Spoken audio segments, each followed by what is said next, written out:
Russia Ukraine যুদ্ধের ময়দানে এবার নাক গলাচ্ছে তুরস্ক।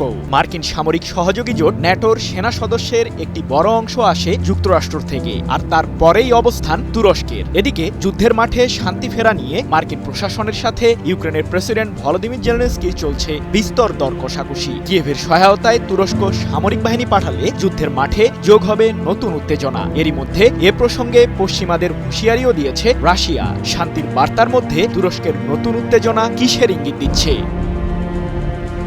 ৩ বছরের শেষ হয়নি রুশ প্রেসিডেন্ট ভ্লাদিমির পুতিন ও ইউক্রেনের প্রেসিডেন্ট জেলেনস্কির লড়াই। মার্কিন মসনদে বসার ২৪ ঘন্টার মাঝে যুদ্ধের মাঠে শান্তি ফেরানোর প্রতিশ্রুতি দিয়েছিলেন যুক্তরাষ্ট্রের ৪৭তম প্রেসিডেন্ট ডোনাল্ড ট্রাম্প। কিন্তু নানান গুঞ্জন আর সমালোচনার মধ্যে এখন পর্যন্ত কোনো সমাধান বের করতে পারেননি মার্কিন মোড়ল। উল্টো হোয়াইট হাউস থেকে জেলেনস্কিকে তিরস্কার করেছেন ট্রাম্প। অকৃতজ্ঞ বলে জেলেনস্কিকে ওভাল অফিস থেকে তাড়িয়ে দিয়েছেন মার্কিন ভাইস প্রেসিডেন্ট জেডি ভ্যান্স। তবে রাশিয়ার শত্রুকে সাদরে গ্রহণ করেছে ইউরোপীয়রা। শান্তি চুক্তির বিনিময়ে ইউক্রেনের সামরিক বাহিনী পাঠানোর প্রতিশ্রুতিও দিয়েছেন ফ্রান্সের প্রেসিডেন্ট ইমানুয়েল ম্যাক্রো ও ব্রিটিশ প্রধানমন্ত্রী কিয়ার স্টারমার। তাদের কাতারেই যোগ দিয়েছেন এবার তুরস্কের প্রেসিডেন্ট রিসেপ তাইয়েপ এরদোগান।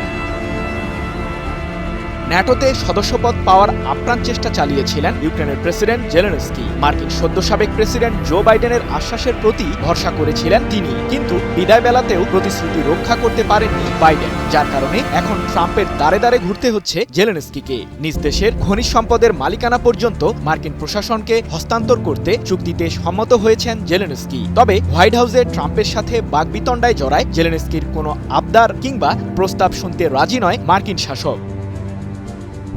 রাশিয়ার সাথে যে কোনো শান্তি চুক্তির জন্য ময়দানে নিরাপত্তার নিশ্চয়তা প্রয়োজন বলে পশ্চিমাদের কাছে শান্তি বাহিনী পাঠানোর অনুরোধ জানান জেলেনস্কি। এ প্রসঙ্গে ইউরোপের প্রধান সামরিক শক্তি ব্রিটেন ও ফ্রান্স এরই মধ্যেই শান্তি চুক্তির পরে ইউক্রেনের যুদ্ধবিরতি পর্যবেক্ষণের জন্য একটি সম্ভাব্য বাহিনী পাঠানোর প্রতিশ্রুতি দিয়েছে। তবে যুক্তরাষ্ট্র থেকে এ ধরনের কোনো সাহায্য পাবে না ইউক্রেন। টানা সপ্তমবারের মতো বেস্ট টিস্যু পেপার ব্র্যান্ড হিসেবে স্বীকৃতি পেয়েছে বসুন্ধরা টিস্যু। শান্তি বাহিনী পাঠানো প্রসঙ্গে তুরস্ক জানিয়েছে, আঞ্চলিক শান্তি ও নিরাপত্তার প্রয়োজনে আঙ্কারা সব পক্ষের সাথে আলোচনা করেই সামরিক বাহিনী পাঠানোর বিষয়টি ভাবতে পারে। তবে কিভাবে অথবা কোন মাধ্যমে শান্তি বাহিনী পাঠাবে তুরস্ক এ বিষয়ে এখন পর্যন্ত সিদ্ধান্ত হয়নি। ৬ মার্চ তুরস্কের এক সূত্রের বরাতে বিষয়টি নিশ্চিত করেছে বার্তা সংস্থা রয়টার্স। ওই সূত্রটি আরও জানিয়েছে, তুরস্ক তখনই ইউক্রেনে সেনা মোতায়েন করবে যখন কিয়েভ ও মস্কোর মধ্যে যুদ্ধবিরতি ঘোষণা হবে। এর আগে কোনো ধরনের সামরিক বাহিনী যুদ্ধের ময়দানে পাঠানোর পরিকল্পনা নেই আঙ্কারার।